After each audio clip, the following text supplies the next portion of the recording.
Design Patterns with Jeremy Clark.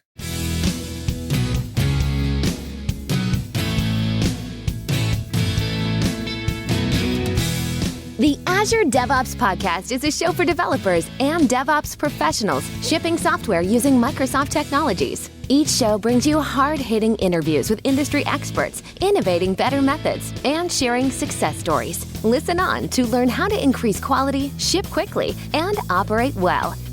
And now your host, Jeffrey Palermo. Welcome to the show. I'm Jeffrey Palermo, your host for helping you and your teams move fast and deliver quality and to run your software with confidence, all while using everything that the .NET ecosystem has to offer. The podcast is sponsored by ClearMeasure, which is a full-service software architecture and engineering firm that loves to empower software delivery projects. And my architect forums are going strong. You can sign up for the next session on the website, clearmeasure.com. If you lead a software team and you're looking to collaborate with peer architect leaders, then just sign up at the link in the show notes. There's all kinds of resources for developers out there, but not so much for people who are leading teams of developers. So that's what this is aimed for. And for those of you looking for my Programming with Palermo video podcast, just search in any of the directories and you'll be able to find it.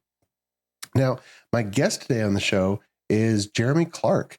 And Jeremy helps developers by sharing his own struggles, mostly in technology, but also with being more social as an introvert, understanding potential for learning and playing banjo.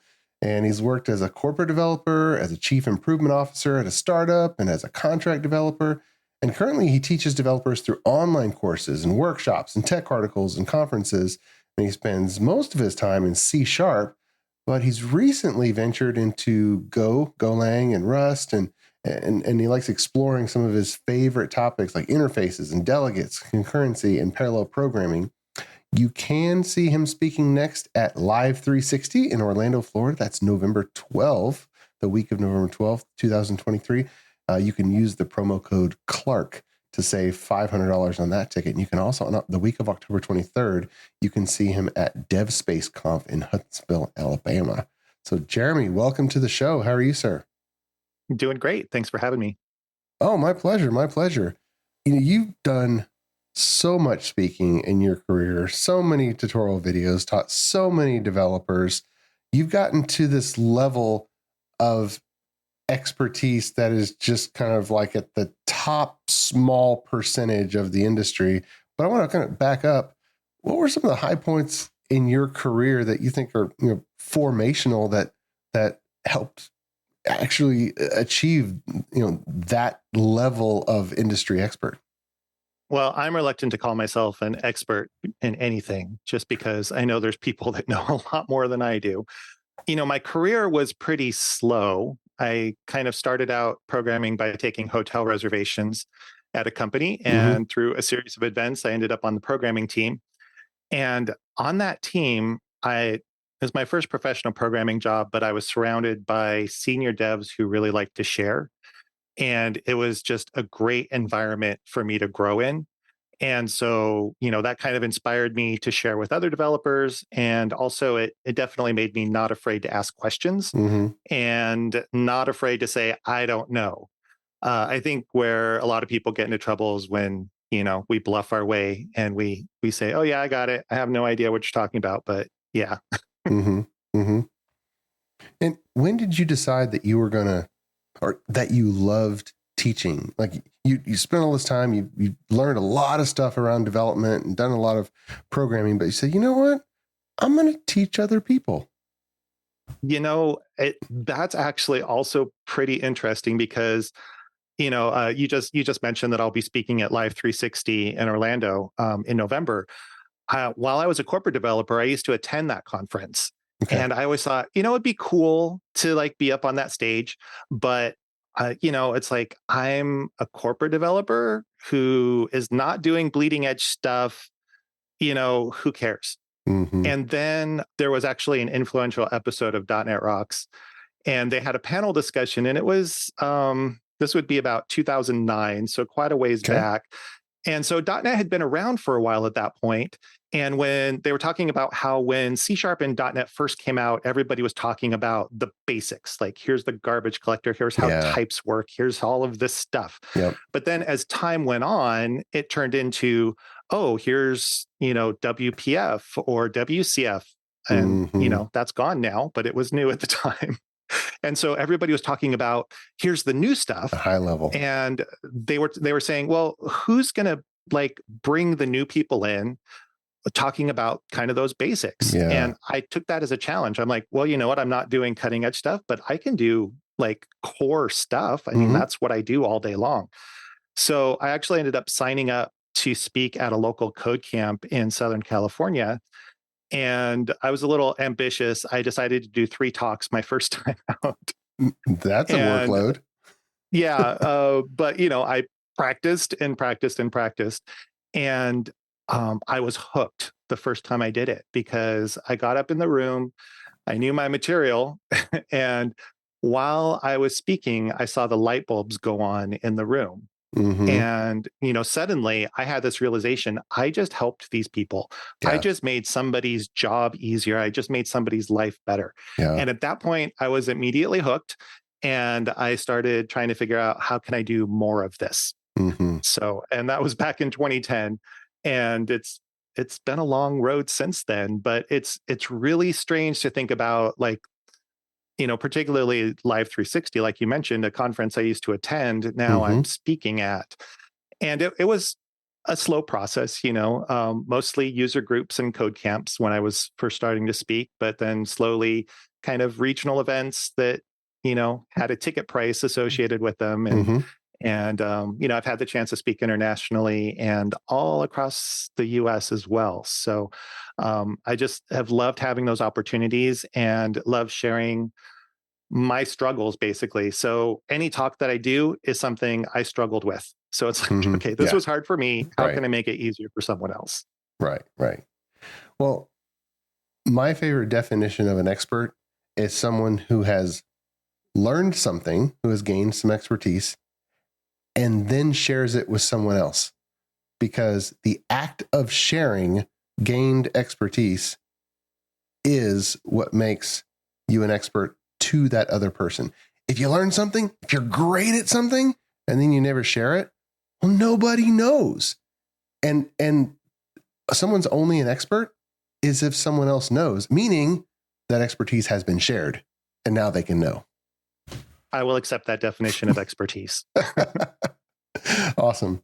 Well, you've given talks on this, but I wanted to ask, and this is one of those basic topics where, we could talk about the whiz bang, full stack, Blazor, Maui, Azure Service Bus, and all this container, this and that. But one of those things that was talked about a lot 20 years ago, 30 years ago, is design patterns. And I want to kind of get your take on that, because you've helped a lot of people on design patterns. But let's start at the basics. What are design patterns? What is a design pattern, and why should we care? So those are 2 separate questions. As far as what patterns are, it's, without going into the official definition from the Gang of 4 book, it's a solution to a common problem. And it's not a specific solution. It's referred to as the core of a solution to a common problem.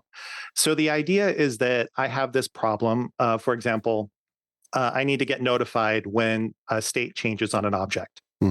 And so the idea behind a pattern is, okay, well, we have this problem in place that is very common in our environments. How can we solve this? And it's not necessarily saying, okay, well, here's the 3 lines of code that you write for it.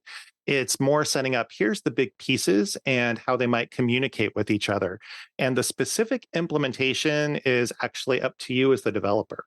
So that's why patterns are so interesting. Kind of the thing that got me started talking about them was when I was working a corporate job, and the developer who sat next to me, he had about 10 more years experience than I did. So he was quite a bit senior to me as a developer. And one day he just pops up over the cube wall and he said, I've been using the Facade pattern without even realizing it. Nice. And I'm like, okay, that's cool. It's like he just discovered that he's been doing something.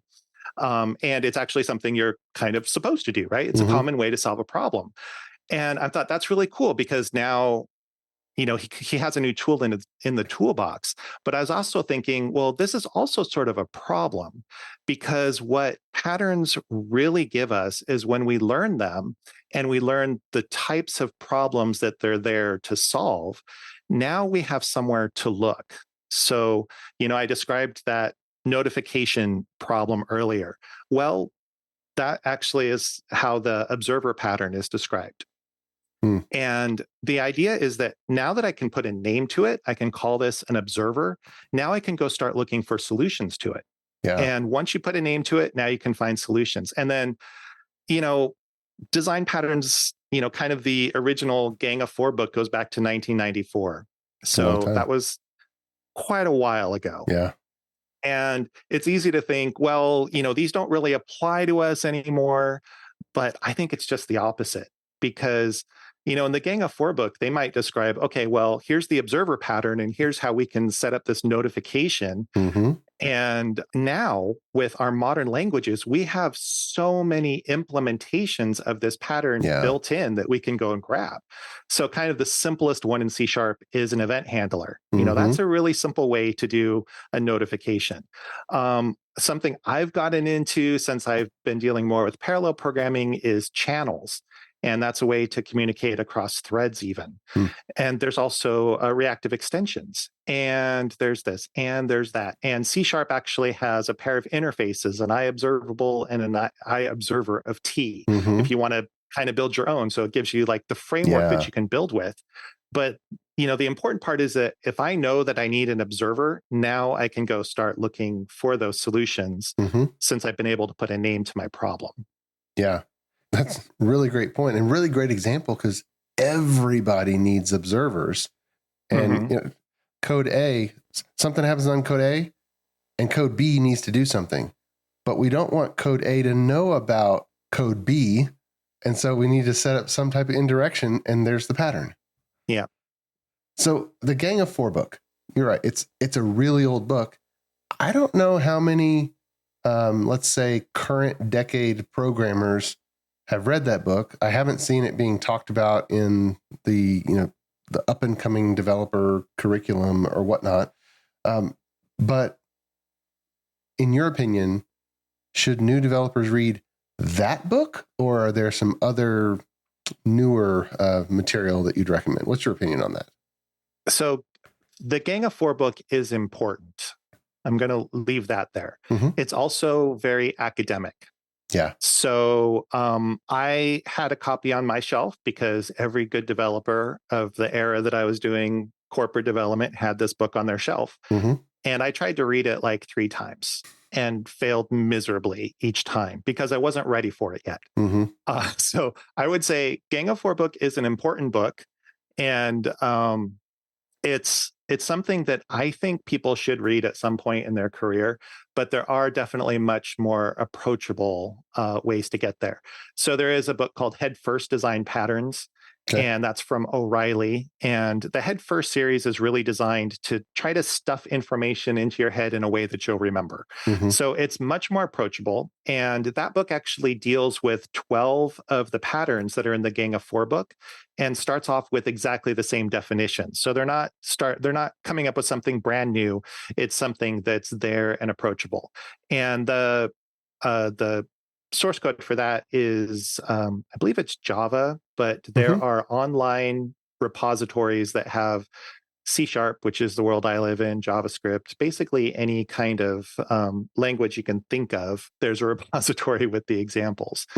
As far as like, how important is it now? It seems like I've been doing this long enough to see design patterns kind of wax and wane. So it's kind of that pendulum swing that goes back and forth between, oh, everything's a pattern and, oh, this is miserable. Everything was a pattern and they tried to overdo patterns and now it was a disaster. So we're not going to use patterns at all. And then it's like, oh, well, we didn't use patterns at all. And so now it's a disaster. And so now we're going to look at patterns.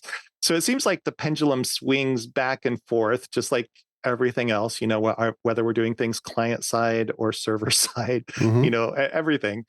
And I think it's the same with design patterns. It does seem like there's definitely a part of the community that has animosity towards them. And my guess is that it was a bad experience that Mm-hmm. led to that. I kind of have the same thing with abstraction. So I had a really bad experience with abstraction as a new developer. And it took me a long time to get over that and understand, okay, how can we find a workable balance? Mm-hmm. And so I see kind of design patterns the same way. If you overdo them, if you're constantly looking for them or constantly saying, oh, well, I have this pattern, I should write some code that uses it, then you're probably going to fail miserably. But if you are genuinely looking for solutions and say, okay, well, I have this problem. How do I find a solution? Mm-hmm. And hey, you know what? The bridge pattern is pointing me in that direction, or the facade pattern points me in a direction, then I think it's a great usable tool. So kind of like everything else, it can be overdone, and it definitely can be underdone as well. Many thanks to our podcast sponsor, ClearMeasure. ClearMeasure is a software architecture company that empowers clients' development teams to be self-sufficient, moving fast, delivering quality, and running their systems with confidence. Whether starting a new project or developing new technologies or techniques, ClearMeasure sets up your team to deliver world-class results. Learn more at www.clearmeasure.com. ClearMeasure, empowering software delivery. ClearMeasure is also happy to be a sponsor of the video podcast, Programming with Palermo. Watch, learn, and program alongside Chief Architect Jeffrey Palermo. Videos are added weekly and available on syndicated locations supporting video podcast or by visiting palermo.network. Tune in today. There's one of the Gang of Four patterns that I don't think I've ever implemented in my career, but I use other people's implementation. Iterator. I don't know if I've ever implemented Iterator, but I used it because it's kind of baked in everywhere now. What other, like, what patterns do you think of fall in that category where they're just baked in and you use it without even thinking? Yeah, well, again, I think it's great that they're baked in, because actually the Gang of Four book has an implementation of a list as a sample code that has an iterator in it. Yeah. And it's like, I'm glad I don't have to write that code anymore. Right. Because, again, in the C# world, we've got IEnumerable. And IEnumerable is awesome because it lets us do for each. I think for each is awesome. And then one of the best things ever added to C# was language integrated query. Yeah. And IEnumerable makes that possible. So as far as like implementing my own enumerator or iterator, I haven't done it, but that doesn't mean that I'm not looking for that problem. I think a good, when we're talking in that direction, it's also trying to figure out how much or how little of something do you need. Because if you actually look at the interfaces that are part of like a list of T, for example, in C#, and interfaces is another area that I nerd out on. There's several levels. So the most basic is IEnumerable, and that's the iterator. And basically it says, okay, there is a method that says, give me the next item. Right. Give me the next item. Give me the next item. And if that's all you need, then just stick with that IEnumerable interface. If you go up the next level, you end up with a collection, and that has the concept of adding and removing items. And then if you go up the next level to list, you actually have the concept of position and indexes and add at this index or remove from this index. So we can actually say, okay, what problem are we trying to solve? And if I'm trying to solve, hey, I just need to be able to get the next item. Give me the next item, give me the next item, give me the next item. You know what? All I need is IEnumerable. And any object that implements that is going to work for me. So there's design patterns for core code, but you've got all this external code. You got databases, you've got UI, you've got calling out to web services. And that whole paradigm is kind of new from 1994. Do you see classic patterns just being redirected, or are there, like, do you see net new design patterns that are really taking shape? There's actually, I would say, new ones that are forming. So if you're looking at the UI world, if you've heard of MVC or MVVM or MVU, those are all design patterns. And MVC, for example, model view controller, is just describing, okay, well, here's three main pieces that we have. Here's how they interact with each other to create this UI, or the UI interaction, I should say. Yeah. And so there's another one, dependency injection.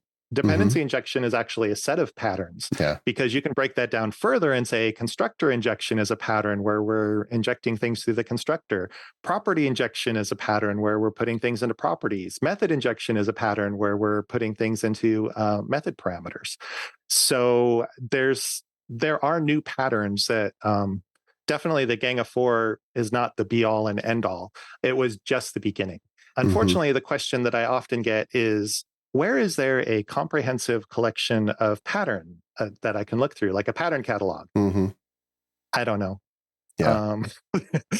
I don't know of one that exists. There might be one out there, and if one of your listeners knows, I hope they send some comments, because I would love to add that to my list of references.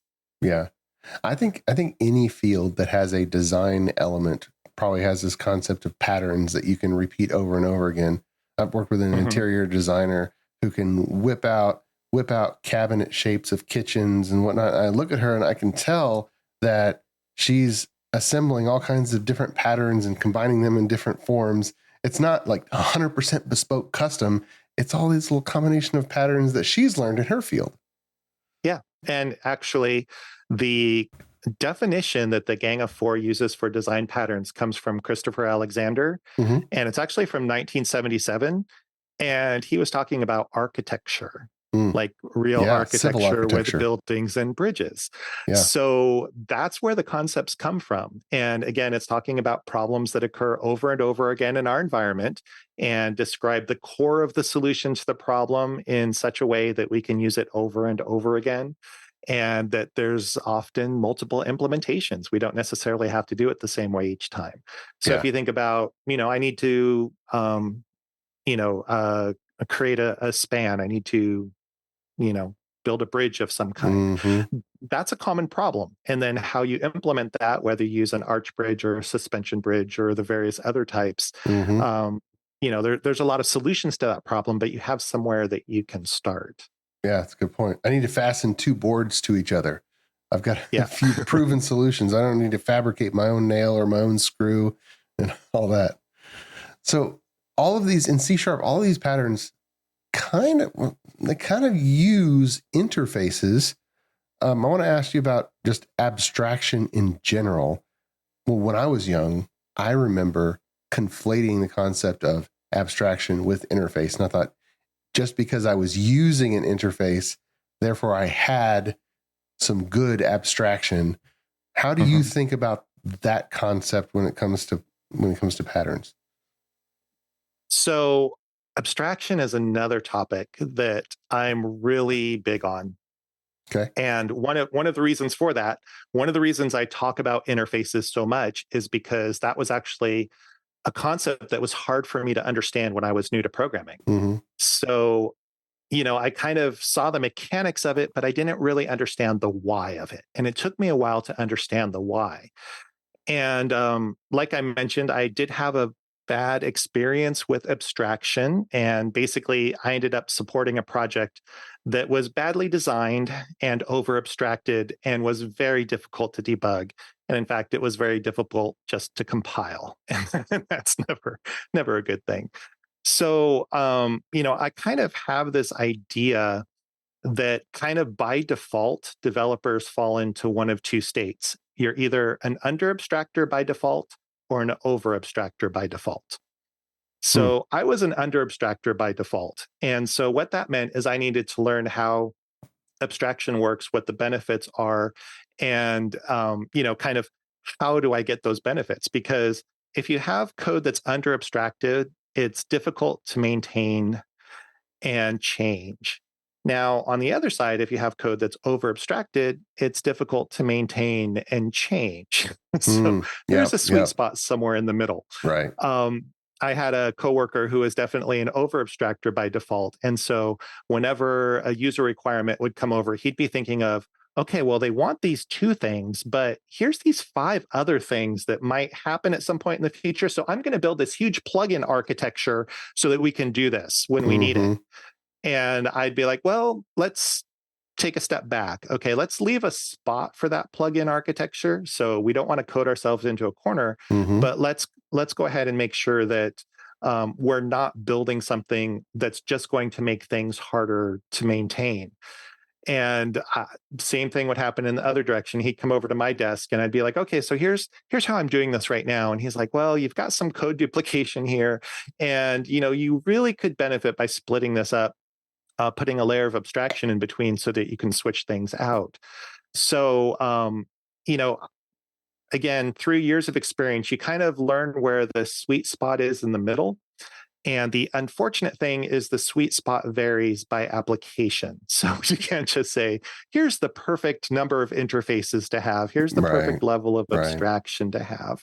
The way that I think about it, I'm going to talk about my friend Barry Stahl, because this was very eye-opening to me, because I was kind of at the point with interfaces where I was saying, well, I don't want to add an interface to my code simply so that I can add a test to it, right? It's like, I don't want to modify my production code and make it harder to maintain in order to add tests. I'd rather be able to test the code that's there. Yep.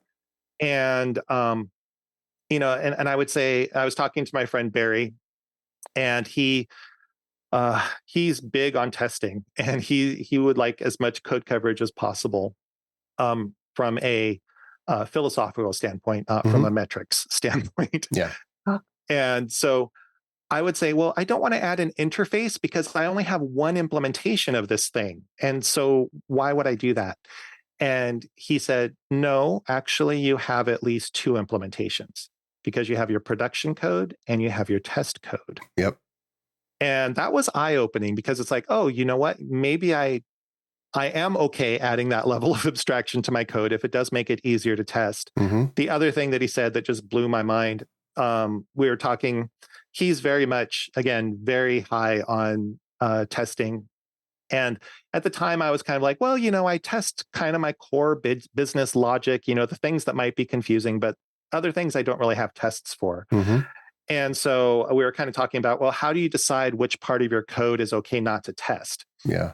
And he said, which part of your code do your users not care about? And that was eye-opening. It's like, oh, okay, my users care about all of this, so I should care about all of this. So I should make sure that I have tests against all of it. So those were kind of the 2 big things where Barry was influential in my life. Nice. Yeah, because that is, you call it a pattern, a testing philosophy. Yeah. What part of the code is it okay if it breaks or stops working without us knowing about it? And a certain type of, like the large scale tests, or even a full system test that tests a whole lot of stuff. If it breaks, that's helpful because something broke. But the larger, the broader the test is, it doesn't really pinpoint and say, and the problem is here. And so it's that trade-off. The smaller tests down to the individual unit tests, if they break, they basically shine a direct laser. That code is busted. Whereas the broader test is like still useful, but then you have to figure out, okay, what actually in this sequence, what actually broke? Yeah. Well, cool. I like this guy, Barry. Yeah, Barry Stahl. He's awesome. He's out of Arizona. I got to know him through code camps and various local speaking events. I don't know if he gets out to speak very much these days, but he's pretty amazing to talk to. Yeah. There are still so many developers I run into that are not yet doing any kind of regular test automation. When you start a new greenfield project, or when you're helping other developers start just a net new code base, what do you think about that? When do you recommend or introduce the first testing bits? So I'm kind of a practicalist when it comes to unit testing. So I know there's people that are 100% TDD. You write, test-driven development. You write a failing unit test before you write any code. If you do it any other way, you're doing it wrong. I'm not good with pedantic philosophies. Mm-hmm. If that works for you, great. I'm all on board with that. I tend to do personally what I call test alongside. So I'm not necessarily writing my tests first, but I'm generally writing them at the same time as I'm writing my code. Mm-hmm. Um, as far as introducing it, I think getting testing in as early in the process as possible is usually a good approach because it's very easy to write code that is difficult to test. Mm-hmm. Whereas if you come at it from the beginning saying, okay, well, we have tests against these various places, then maybe we are breaking things up into more atomic, actual functional style methods that have discrete inputs and outputs that are easy to unit test. Maybe we have a spot where, let's think about putting an interface in here because, it's a dependency that this test is going to need. And so if I can add that here while I'm writing the code, it's going to be a lot easier than coming back later and doing it.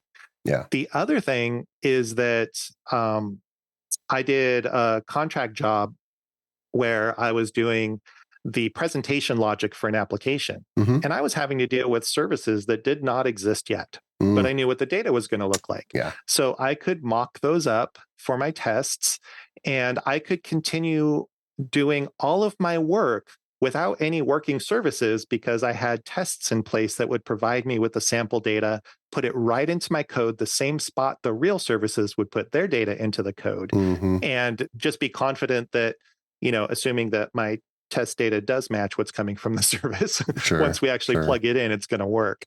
And so, especially in a team environment, it's a lot easier if you kind of are able to mock out some of these things so that your tests are really what's telling you that you're moving forward and you're doing things correctly. Yeah. Yeah. That's some good points. I tend to favor the test alongside as well. And really, I find if I submit a pull request or if someone else submits a pull request, you can't really tell how that went. You just know that, hey, there's new code coming in and it has tests coming in with it. And that's a good thing. Yeah. So awesome. Well, hey, this has been really fun. Before we go, are there any of your training or your publications that you want to highlight that would be useful to developers listening? Because you've put out so much educational content, but are there any that kind of stand out among the rest in this topic? So I actually do have a Pluralsight course on design patterns, which is a bit too long, to be honest. But I am working on bringing my YouTube channel back up to speed. I do have a lot of good things on my YouTube channel. It's Jeremy Bites on YouTube. I'm Jeremy Bites pretty much everywhere online. So jeremybites.com will get you to my website. BYTES. Yes, BYTES. Yep. And you'll also get to my social media accounts and my YouTube and my GitHub and various things there. So on YouTube, I do have some series that I'm very proud of that have to do with asynchronous programming. So learning about task and await specifically in C#. They are 7 years old. The interesting thing is that my current presentations that I do about those really haven't changed other than to say I'm now using Visual Studio 2022 and .NET 7. The core concepts have stayed the same. So I have some stuff out there about asynchronous programming, also about delegates, which I think are really cool. I actually do have some TDD tutorials out there for people who might want to learn more about that. So that's out on my YouTube channel. I do have quite a few things on my blog as well. And my most recent things have been talking about nullability in C#. So that's something that's recent in the last 6 months. That's one of the newer things. And I like to talk about that because it doesn't really do what I expected it to do when I first heard about it. Yeah. And so I'm sure there's a lot of other people that are like, well, this doesn't do exactly what I expected to do. So what is it good for? Yeah. And how do we actually use this to our advantage? So that's mostly what I focus on these days. Yeah. Yeah. Big topics. Awesome. Well, Jeremy, hey, I appreciate you coming on the podcast and sharing with us your experience with design patterns. I know that the listeners have gotten a lot of value from that. So thank you. You're welcome. Thanks for having me. No, my pleasure indeed. And until next time, keep shipping. You've been listening to the Azure DevOps Podcast, a show for developers and DevOps professionals shipping software using Microsoft technologies. Go to www.azuredevops.show for show notes and other episodes. On behalf of your host, Jeffrey Palermo, and our sponsors, thanks for listening, and may God bless you.